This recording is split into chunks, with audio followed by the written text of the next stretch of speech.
You're watching CNBC Strictly Money. Now, sales of spirits haven't slowed that much due to recession. That's according to our next guest. Sales of Patron tequila, for example, has risen 106% year-to-date in Britain.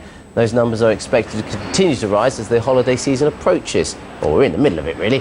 For more, I suppose the holiday season at the end of the year. For more, we're joined by John McConnell, Chief Operating Officer of Patron Spirits International. John, thanks very much indeed for joining us. You don't just do tequila, but why are tequila sales doing so well? Well, we play in the ultra-premium segment of the marketplace. So worldwide, tequila sales are up about 3%, but we're trending 48% over the last 5 years. And we feel the big reason for that is we have a high-quality product where we use the best raw materials. Everything we do with Patron is by hand. We hand label every bottle. We put a number on every bottle, and people are really Sounds expensive. It's at the top end of the range. But that's what you're selling, though, right? Yeah, absolutely. Everything we do, Ultimate Vodka is at the top end of the vodka range. We make a rum called Pirate Rum, which is at the top end of the rum category, and of course Patron, which is our primary product. So I take it your tequilas don't have any worms in, then? Yeah, absolutely not. Right. Okay. Look, how different is the premium market right now compared to, I guess what you call the regular market? Is there a difference, or are they sort of acting generally the same? Well, that's a good question. What you're seeing within the spirits categories is that there's a trading down from premium to standard or commodity brands, but in the ultra premium market, you're still seeing continued growth.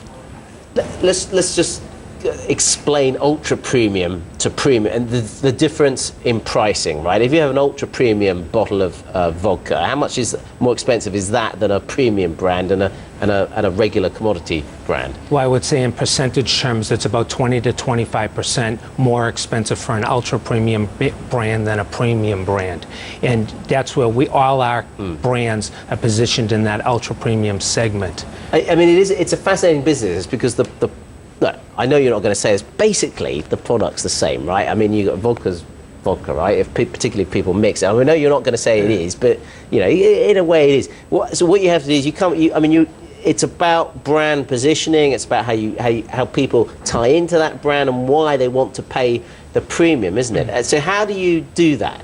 Well, you're talking about vodka. Vodka, by definition, is odorless and tasteless. Yeah. But we're talking about tequila, and tequila is made from a blue agave plant. And it takes 8 to 10 years before you can harvest it. So there really is a difference. There's a natural flavor to Patron tequila, so it's not really all the same. In fact, it's much different because your standard tequilas aren't 100% blue agave. They only use 51% blue agave, and the rest is 49% grain neutral spirits, which in essence is sugar. So our product is very much different, and it can command the price that it does. But nevertheless, though, in the other products, they are fairly similar. So, I mean, are you leveraging the fact that you're so different in tequila to sell the other brands, or what is it that Patron as a brand stands for? Why are people prepared to pay for your products? Well, there's no question branding's a big part of it, and when you position your brand at the ultra premium segment, people today aren't going to pay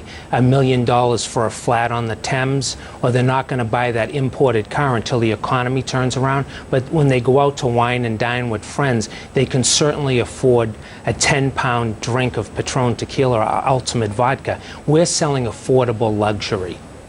Is your tequila drunk straight, or would you prefer it to be mixed with something like orange juice? Well, that's a good question. Historically, most tequila is drunk in margaritas, 95%, but 50% of our drink is drunk on the rocks or with lime. In fact, we've been on an education campaign for mixability. So anything you can do with vodka, you can do with tequila. So we have Patron Bloody Marias instead of Bloody Marys. We have Cosmopolitans with Patron tequila. And the flavor comes through, again, because it's a natural plant.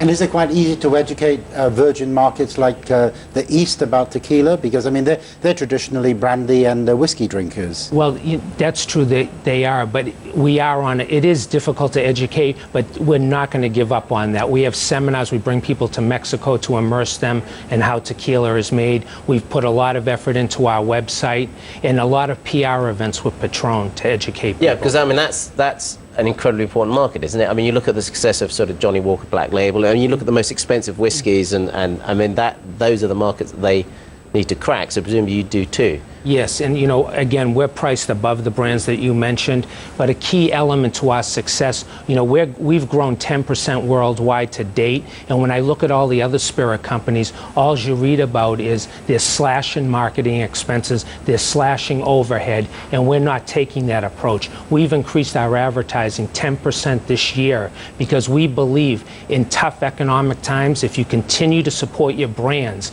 you're going to be that much stronger when the economy turns around.